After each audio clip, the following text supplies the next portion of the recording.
খালি আপনি মনে করাই দেন কেন? আমি তো 71-এর একটা বিষয় না বলেই আপনাকে পার করা দিতে চাইছিলাম। আপনারা সবাই জামা কাপড় মৌলানা আর কি, আমরা কোট শুট পরে মৌলানা। তাহলে আপনারাই বলুন ভাই সাহেব, আপনারা কি রকমের ইসলামিক দল? আমি এখন ইসলামের মধ্যে আসি।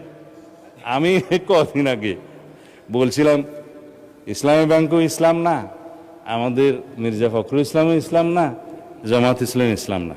ফখরুল ভাই আমার উপরে একটু মাইন্ড করছে, যার জন্য আমি আজকে এটা নুরুল ইসলাম বলতেছি, যে নুরুল ইসলাম ইসলাম। তো কালকে আমাদের মাননীয় সংসদ সদস্য শাহজাহান চৌধুরী বললেন আজকাল ফতুয়া টতুয়া নেওয়ার জন্য হাটহাজারী, পটিয়া এবং লালবাগে যেতে হবে না। কোথায় যেতে হবে? সংসদে। কার কাছে? স্বরাষ্ট্রমন্ত্রীর কাছে। কয় মুফতি টুফতি আর লাগবে না, আর একটা কি যেন বলেছেন, ডট ডট দিয়েও বলেছেন।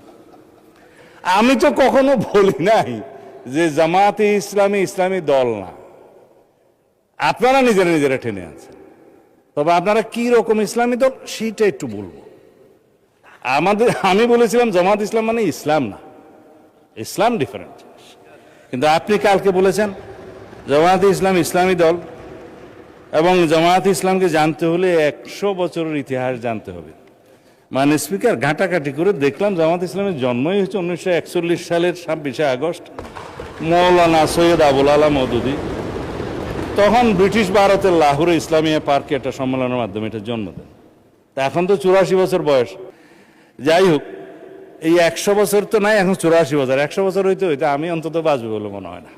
তা এখন বলে বলি হ্যাঁ বালাকোট এখানে নাই জনাব, এখানে আমি বলি। কিন্তু আপনারা 1947-এর দেশভাগের পরে জামাত ইসলামী হিন্দ নামে একটা শাখা হয়েছিল, কারণ আপনাদেরটা তো এটা অনেকটা আন্তর্জাতিক সংগঠনের মতো। জামাত ইসলামী পাকিস্তান, জামাত ইসলামী হিন্দ, জামাত ইসলামী বাংলাদেশ। কদিন আগে না কেবল আপনারা বাংলাদেশ শব্দটা আগে আনছেন, বাংলাদেশ জামাত ইসলামী আনছেন। এখন 1947-এর সময়ে আপনারা ইতিহাস বলছেন আপনারা পাকিস্তান চান নাই। এটা ঐতিহাসিকভাবে হইতে পারে, ভুল হইতে পারে। এখন 1971-এ ফির আপনারা বাংলাদেশ চান। আবার 1979 সালে শহীদ রাষ্ট্রপতি জিয়াউর রহমান ধর্মভিত্তিক রাজনীতির অনুমোদন করলে আপনারা আবার জামায়াত ইসলামী বাংলাদেশ শাখা নামে শুরু করলেন। আইডিয়াল, আচ্ছা আচ্ছা, তারপরে জামাত ইসলামী হয়েছে তো বাংলাদেশ হিসাবে। এখন আমি আর জম্মু কাশ্মীর আর আজাদ কাশ্মীরের 1953 আর 74-এ যাওয়ার দরকার নয়, ওখানেও 2টা শাখা আছে। আন্তর্জাতিক সংগঠন হওয়া ভালো, ফায়দা অনেক। তা এখন 71 সালের স্বাধীনতার সময় আপনারা আপনাদের ভূমিকা সম্পর্কে আইনগতভাবে কদিন আগে এখানে আইন করে পাঠ করে দিয়েছেন যে জাতীয় মুক্তিযুদ্ধ কাউন্সিলের আইনে যে তৎকালীন জামাতে ইসলামী স্বাধীনতা যুদ্ধের বিরুদ্ধে ছিল, আপনারা এখানে বসেছিলেন, এটা ফয়সালা হয়ে গেছে। আর আপনারা যে ইতিহাস বলতে বলেন 100 বছর ইতিহাস জানতে হবে, কেবল তো 79 আসলাম। 1986 সালে আপনারা হোসেন মোহাম্মদ এরশাদের আন্ডারে জাতীয় বেইমানির ইলেকশনে আপনারা যান নাই, আওয়ামী লীগের সাথে যান নাই। আপনারা 1900 না, ইতিহাস বলতে বলছেন তো, আপনারা 1996 সালে আওয়ামী লীগের সাথে যুগপত আন্দোলনে যে আমাদেরকে ক্ষমতার থেকে অপসারণ করার চেষ্টা করেন নাই। আমরা একটা ইলেকশন দিয়ে এইখানে সংবিধান সংশোধন করে তারপরে ক্ষমতা হস্তান্তর করেছি, ফেলতে পারেন নাই। এরপরে যেগুলা গৌরবময় ভূমিকা আছে সেগুলো একটু বলি। 90-তে আপনাদের ভূমিকা ভালো ছিল, 24-এ আপনাদের ভূমিকা ভালো ছিল, আমরা তো সেই স্বীকৃতিটা দেই। 100 বছরের ইতিহাসের মধ্যে এগুলো আসছে তো। হ্যাঁ, 2001 সাথে ছিল, কিন্তু 7-এর পরে আপনারা যে একটু ঘোরাঘুরি করছেন সেটা পরে বলবো। খালি আপনি মনে করাই দেন কেন? আমি তো 71-এর একটা বিষয় না বলেই আপনাকে পার করা দিতে চাইছিলাম। আপনারা মালেক সরকারের সময়, গভর্নর মালেক সরকারের সময়, পাকিস্তান, পূর্ব পাকিস্তানের সরকারে বাংলাদেশের স্বাধীনতা যুদ্ধকালীন চলার সময়ে জামাতের 2 জন সদস্য মন্ত্রিসভায় ছিল না? এই ইতিহাস সাথে আমি বলতে চাই না। হ্যাঁ, আব্বাস আলী খান শিক্ষামন্ত্রী, একে আমি ইউসুফ রাজস্ব বিভাগের মন্ত্রী ছিল। তো আস্তে করে চাইছিলাম একটু এগুলো না বলি, আপনারা আবার শুরু। শাহ আজিজকে তো আমরা বুক ফুলে বলি, শাহ আজিজুর রহমানকে আমরা প্রধানমন্ত্রী বানাইছে আমাদের শহীদ রাষ্ট্রপতি জিয়াউর রহমান। অসুবিধা কি আমরা তো স্বীকার করি। হ্যাঁ হ্যাঁ, জামাত ছিল না তো, জামাত ছিল না। ছিল না। ঠিক আছে, সেই ডিবেট আপনারা করবেন, সেই ডিবেট আপনারা করবেন ফ্রম ইউর সাইড, আমরা করব না। তারপরে আপনি বললেন যে জামাত ইসলাম ইসলামী দল। ভাই সব জামাত ইসলাম ইসলামী দল আপনারা যখন বলছেন, অবশ্যই তো কি রকম ইসলামিক দল একটু পোস্টমর্টম করি।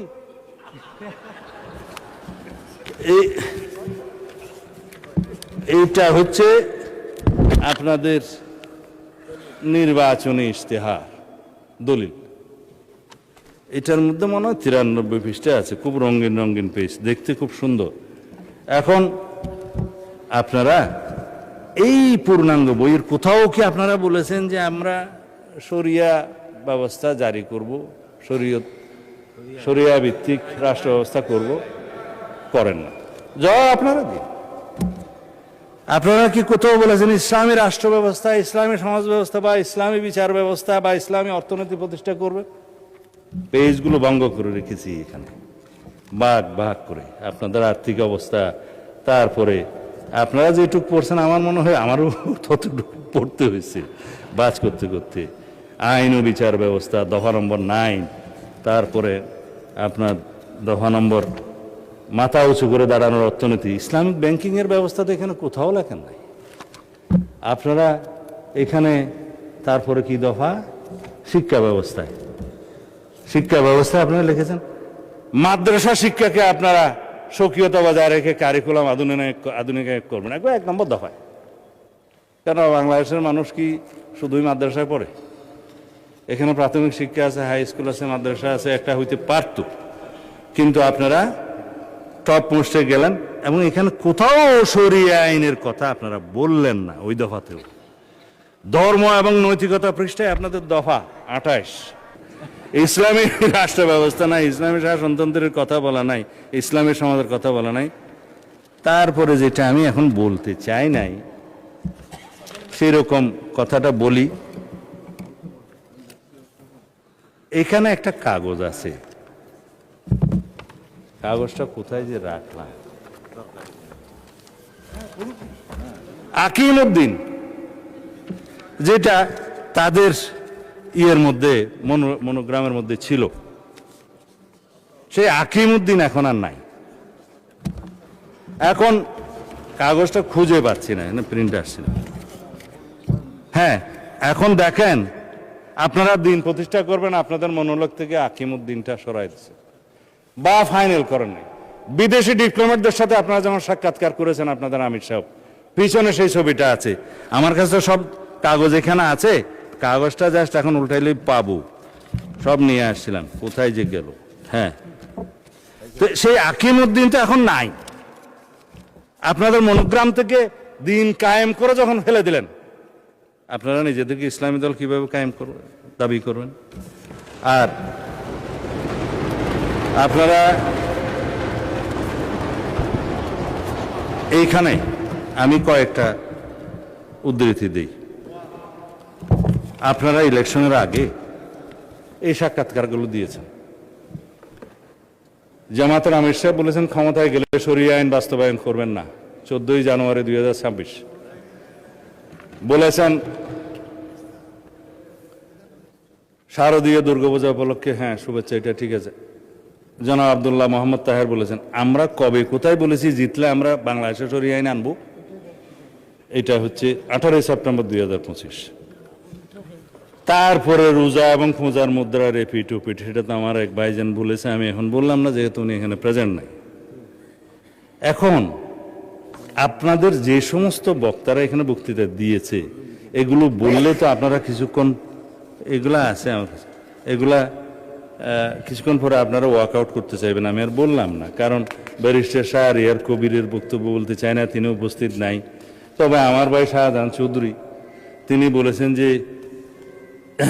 আল্লাহ সিদ্ধান্ত নিয়েছেন জামায়াতকে ক্ষমতা নেবেন, এবং আপনি আল্লাহ এত মর্তবা দিয়েছে যে সূর্য দাঁড়িয়ে থাকে, এটা আমার ভাইয়ের যে মর্তবা। আপনি এটা রেকর্ড ভিডিও আছে, বলেন আপনি যে কালকে আমার মুফতি বানাইলেন, তা আমি একটু আপনার স্বীকৃতি দিতেছি আর কি, যে আপনার কাছে এত আল্লাহ মর্তবা দিয়েছে যে আপনি বললে সূর্য দাঁড়ায় থাকে। এখন জামাত ইসলামীকে একটা ভোট দিলে আপনি 18 কোটি মানুষের নামাজ সওয়াব পাবেন।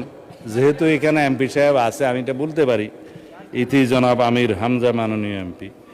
এইভাবে বলতে বলতে বলতে বলতে কত বলতে পারবো তা জানি না। তবে আপনারা সর্বশেষ জেনে রাখুন, মওদুদি ইসলাম বনাম মদিনার ইসলাম নিয়ে একটা বই লেখা হয়েছে, এবং যেগুলো আকাবির যারা মুরব্বীরা, কবির থেকে আকাবির আসে আর কি, প্লুরাল, মওদুদি রচনাবলী প্রসঙ্গে আকাবিরদের পর্যালোচনা। এত কিছু বলবো না, যেহেতু মাননীয় স্পিকার সময়ের দিক থেকে খুব কিপটামি করতেছে, সেই জন্য।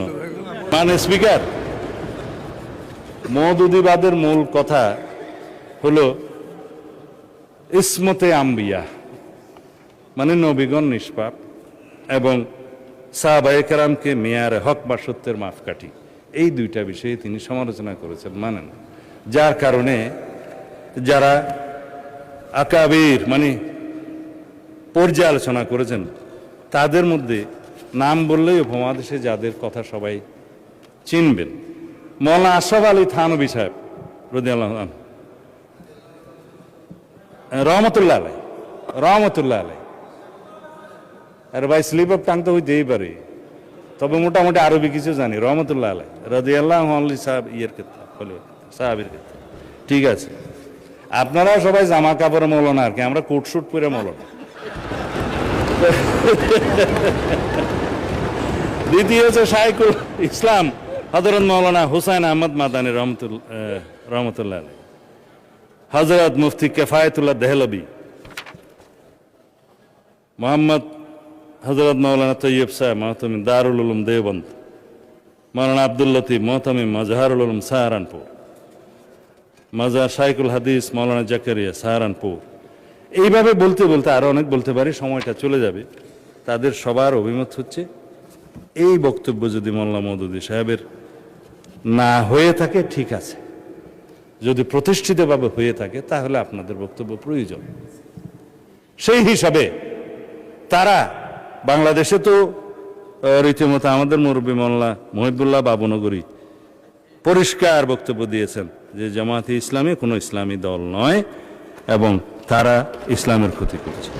এগুলো আমি বলছি না, আপনারা যেহেতু পাতা উল্টিয়েছেন সেই জন্য আমাকে বলতে বাধ্য, আমার মতামত নয়। তবে আপনারা ইসলামী দল, আপনারা নিজেরা দাবি করেন, কি রকম ইসলামিক দল সেইটুকু শুধু আমি কিছুক্ষণ আগে একটু বয়ান করছিলাম। সুতরাং যেখানে আপনারা আকিমউদ্দিন প্রতিষ্ঠা রাখতে পারেন না, সরিয়ে ফেলেছেন, আবার আনলেও আনতে পারেন, অসুবিধা নাই, এটা বুটের জন্য হয়তো সরাইছেন। আর আপনারা কোথাও সরিয়ে আইন বাস্তবায়ন চান না। আপনারা ইসলামী ব্যাংকিং প্রতিষ্ঠার কথা আপনাদের ইশতেহারে বলেন নাই। আপনারা ইসলামী সমাজ ব্যবস্থা, ইসলামী অর্থনৈতিক ব্যবস্থা, ইসলামী বিচার ব্যবস্থার কথা কোথাও বলেন নাই। তাহলে আপনারাই বলুন ভাই সাহেব, আপনারা কি রকমের ইসলামিক দল? এইটা আমাদের জানতে ইচ্ছে করে। এটা কোনো বিতর্ক নয়, এটা বিতর্কটা আপনারা তুলেছেন বলে আমাকে জবাবগুলো দিতে হয়েছে। তো এই ফতোয়া দেওয়ার জন্য ফতোয়া আলমগীরিও মুখস্থ করতে হয় না, মুহাদ্দিসও হতে হয় না, পটিয়া হাটাজারিতেও যেতে হয় না, এগুলো সাধারণ জ্ঞান। তা আশা করি বাংলাদেশের জনগণের সাথে আপনারা ট্রান্সপারেন্টলি, স্বচ্ছভাবে আপনারা যা তাই আপনাদেরকে প্রকাশ করবেন। আপনারা যা নন সেটা নিয়ে আপনারা জনগণের সামনে অবশ্যই কোনো রকমের দ্বিচারিতা করবেন না। আমি প্রতারণা শব্দটা বলি না, কারণ এটা একটা আনপার্লামেন্টারি ওয়ার্ড। তা আমি এই 9:30 পরেও যদি বক্তব্য দিই তাহলে পরে অনেকেই বিরক্ত হবে। আমি মাননীয় স্পিকার ওইখানে তো আবার 27 মিনিট আছে, এটা কেমনে আসলো? বাড়াই দাও। না, আপনি বলেন। না না না না বলছি। এই, Not possible. আচ্ছা মাননীয় স্পিকার, ওনার সময়টা আপনি ওনাকে কালকে দিন। আমি ওনার সময়টা নিতে চাই না, এটা একটু অসুন্দর দেখে। আমি আর অন্য কোনো সময়, ধন্যবাদ।